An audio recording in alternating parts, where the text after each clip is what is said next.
சூரியனோட குடும்பம் பத்தின விரிவான தகவல்களை போன வீடியோல முழு தொகுப்பாவே பார்த்தோம். பார்க்காதவங்க கீழே இருக்கிற டிஸ்கிரிப்ஷன்ல லிங்க் இருக்கு, மறக்காம போய் பாருங்க. அதோட தொடர்ச்சியா அதுல சொல்லப்படாத மிக முக்கியமான கிரகமான மனுஷங்கிட்ட மாட்டிக்கிட்ட பூமியை பத்தி இதுல விரிவா பார்க்கலாம். சப்ஸ்கிரைப் பண்ணி இணைஞ்சிருங்க. இது ஆஸ்கஸ் தமிழ்.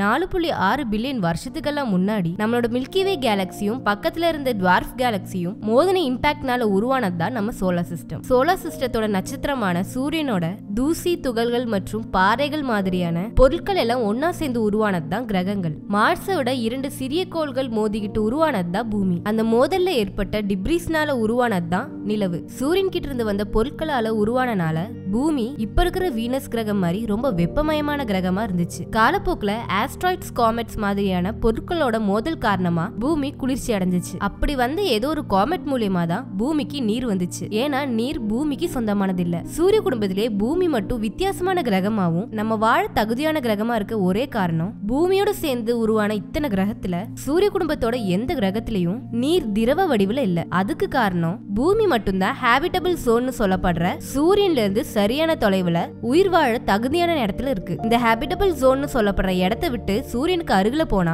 நீர் ஆவியாயிடும். சூரியனுக்கு தொலைவுல போனா நீர் உறைநிலைக்கு போயிடும். இப்படி கோடியில ஒரு சாத்தியக்கூறு இருக்கிறனாலதான் பூமி தனித்துவமா இருக்கு. இந்த தனித்துவமான பூமியில அமில குளத்துல விழுந்த ஒரு இடிதான் இந்த பூமிக்கு முதல் உயிரை கொடுத்துச்சு. ஒரு சில உயிரில இருந்து பின்னாட்கள்ல வந்த மிகப்பெரிய உயிரினமான டைனோசர் வரைக்கும் இங்கேயே தோன்றி மறைந்த உயிரினங்கள் தான். ஆனா இது எதுவும் பூமியை அழிக்கல. பூமியை அழிச்சிட்டு இருக்கிற ஒரே உயிரினம் வேற யாரும் இல்ல, மனிதன் தான். அப்படி மனுஷனால பூமியில என்ன அழிக்கப்பட்டுச்சு? ஏன் பொதுவா நம்ம இந்த கருத்தை சொல்றோம்? ஏன்னா பஞ்சபூதங்கள்ல ஒரு பூதத்தை தவிர மற்ற எல்லா பூதங்களையும் கொன்னுகிட்டே இருக்கா மனுஷன். பூமி 71% நீரால தான் நிரம்பி இருக்கு. ஆனா அதுல 3% மட்டும்தான் மனிதர்கள் பயன்படுத்துற சுத்தமான நீர். அதுலயும் பாதிக்கு கம்மியா தான் நிலத்தடி நீராவும் ஆறாவும் இருக்கு. இந்த 3% சுத்தமான நீர்லயும் பெரும் பகுதி அண்டார்டிகா மாதிரியான பனி பிரதேசங்கள்ல பனிக்கட்டிகளா தான் இருக்கு. இந்த பனிக்கட்டிகள்ல இருக்கிற ஃப்ரெஷ் வாட்டரை தான் துபாய் மாதிரியான அரபு நாடுகள் குடிநீரா பயன்படுத்துறதுக்கான திட்டமா வச்சிருக்காங்க. ஆய்வாளர்களோட கணிப்பின்படி இந்த சுத்தமான நீரும் இன்னும் 16 வருஷத்திலே தீர்ந்துடும். இதுக்கு காரணம் என்னன்னா இருக்கிற 3% சுத்தமான நீரையும் மனிதன் முக்கால்வாசி மாசுபடுத்திட்டான். இதோட விளைவுதான் குடிநீர் பற்றாக்குறையும் நீர் பற்றாக்குறையும். ஏன் இந்த வருஷம் நடக்கிற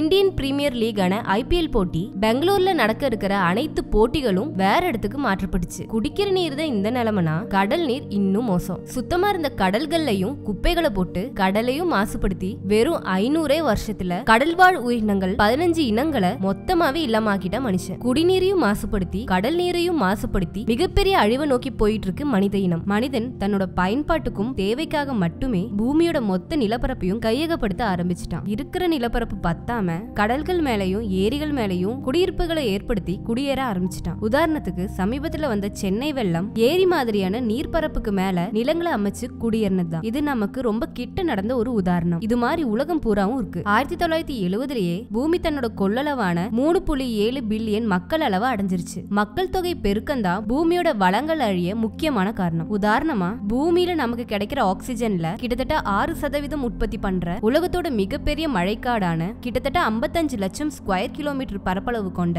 அமேசான் ரெயின் ஃபாரஸ்ட் 1990 இருந்து 2020 வரைக்கும் மட்டுமே 20%க்கும் மேல அழிக்கப்பட்டிருக்கு. மொத்தம் பூமியோட அளவுல 4.2% காடுகளே அழிக்கப்பட்டிருக்கு. இந்த நிலை நீடிச்சா 2030 பூமியில 10% மழைக்காடுகள் தான் மிஞ்சும். இந்த காடுகள் அழிப்பு தான் 31% புது நோய்கள் உண்டாக காரணமாவும் இருக்கு. சொல்ல போனா இன்னும் 77 வருஷத்துல நம்ம மொத்த காடுகளையும் அழிச்சிடுவோம். இந்த காடுகள் அழிப்புனால ஆண்டுக்கு 50,000 வகையான உயிரினங்களும் தாவரங்களும் சேர்ந்து அழியுது. ஏன் நம்ம தமிழ்நாட்டுல கூட சமீபத்துல யானை சிறுத்தை மாதிரி வனவிலங்குகள் ஊருக்குள்ள வர்றதும் நடமாட்டம் அதிகமாகறதும் நம்ம அடிக்கடி கேள்விப்படுறோம். இதுக்கான காரணமும் நம்ம காடுகளை அழிச்சு குடிபெயர்ந்ததுதான். விலங்குகள் மனிதனோட இடத்துக்கு வர்றதில்ல, நாம தான் அதுகளோட இடத்துல குடிபெயர்ந்துட்டோம். தன்னோட தேவைக்காக நிமிஷத்துக்கு 2400 மரங்களை அழிக்கிற மனிதர்கள் வாழ்ற இதே பூமியில சமீபத்துல 11 முறை கின்னஸ் உலக சாதனை பண்ண ஸ்கைடைவர் ஒருவர் 27 வகையான 100 மில்லியன் விதைகளை ஸ்கைடைவிங் மூலமா அமேசான் ரெயின் ஃபாரஸ்ட் மேல தூவிருக்காரு. டீஃபாரஸ்ட் பண்ற மனிதர்களும் ரீஃபாரஸ்ட் பண்ற மனிதர்களும் இங்கதான் வாழ்றோம். நிலங்களை தோண்டி நிலத்தடி நீருக்காகவும் ஆயிலுக்காகவும் தங்கத்துக்காகவும் சுரங்கங்களையும் நிலத்துக்கடியில தேடுறதுக்காக உணவுக்காக தோண்டப்பட்டு நிலத்தடியையும் பிளாஸ்டிக் மாதிரியான மக்காத பொருட்களை போட்டும் நிலத்துக்கு மேலையும் சுத்தமாவே சேதப்படுத்திட்டோம். இதோட விளைவுதான் இன்னைக்கு உணவுங்கிற பேர்ல நம்ம விஷத்தை உண்ணிட்டு இருக்கோம். சுகாதாரமே இல்லாத தண்ணி,